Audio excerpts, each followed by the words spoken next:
Wine shop आणि permit room यामध्ये मुख्य फरक म्हणजे परमिट रूम बिअर बारला 10% व्हॅट आहे, जो वाईन शॉपला नाहीये.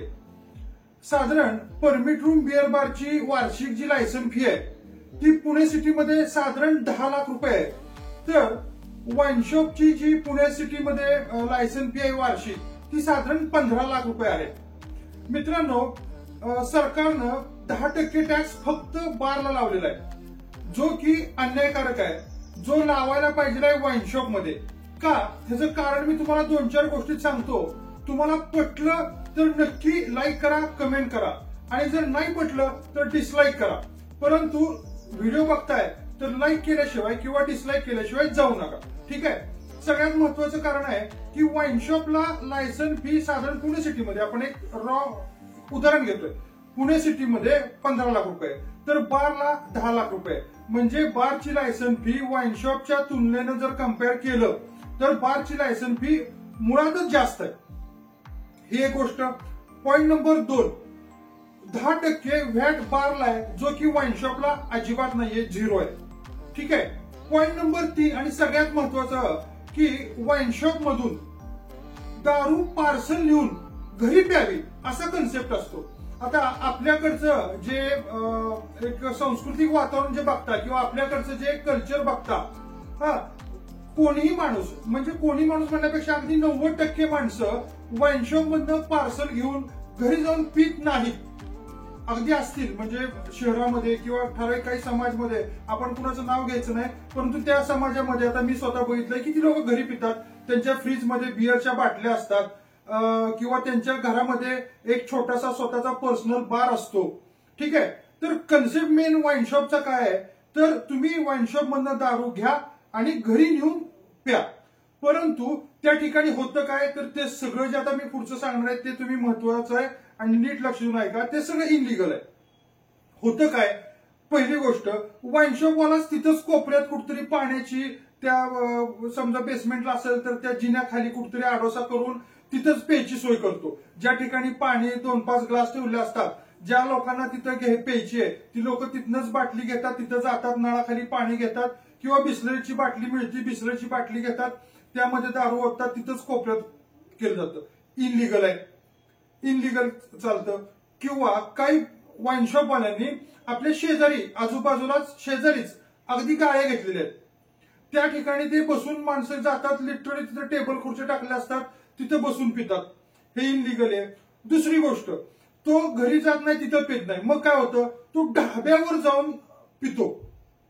जो माणूस त्या वाईन शॉप मधनं घेतो तो ढाब्यावर जाऊन पितो, ते पण इनलिगल आहे. बऱ्याच ढाब्यांवर रेड पण झाले आहेत, माग नाशिकला, नागपूरला, आमच्या इथं पण होतात की ढाब्यावरती, ढाबेवाला विकत नाही, मला प्यायची आहे, मी दारूची बाटली वाईन शॉप मधनं विकत घेतली आणि जो आमच्या गावामध्ये ढाबा आहे ज्या ठिकाणी दारू विकायचं, परमिट रूम बिअर बारचं लायसन नाहीये, त्या ठिकाणी जातो, त्याच्याकडून ग्लास घेतो, पाणी कोल्ड्रिंक घेतो, चकना घेतो, तिथं जेवतो आणि तिथं पितो, ते पण इनलिगल आहे. किंवा पुढची कंडिशन काय होती, माणसं घेतात सार्वजनिक ठिकाणी. कालच आमच्या पेपरामध्ये कालच आलं होतं, त्याचं कात्रण जर मिळालं मला तर टाकीन, की जिल्हा परिषदचं मैदान नाही, दारू पिणाऱ्यांचा अड्डा. म्हणजे एखादं मैदान होतं, एखादं कुठंतरी असतं आपल्या इथं संध्याकाळचं इव्हिनिंग स्पॉट किंवा गावाबाहेरची एखादी टेकडी, तिथं माणसं जातात किंवा एखादं झाड असतं सॉरी झाडाखाली माणसं जातात, झाडाखाली बसतात. तिथं जर तुम्ही बघितलं तर तिथं, ते पण मी फोटो टाकतील, आहे आमच्या इथं पण आहे, झाडाखाली बसतात, तिथंच काचेच्या बाटल्या, प्लॅस्टिकचे ग्लास, चकण्या तिथं कुठतरी पिकतात, ते पण इनलिगल आहे, ठीक आहे.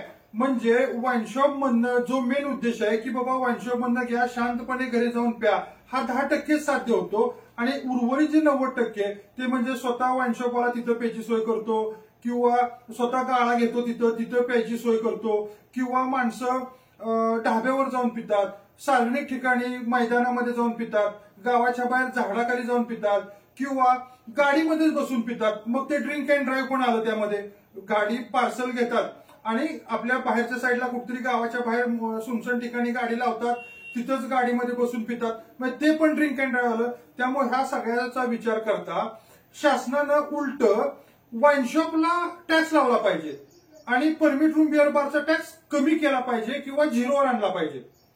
परमिट रूम बिअर बारचा टॅक्स झिरोवर आणला पाहिजे आणि वाईन शॉपचा टॅक्स शासनानं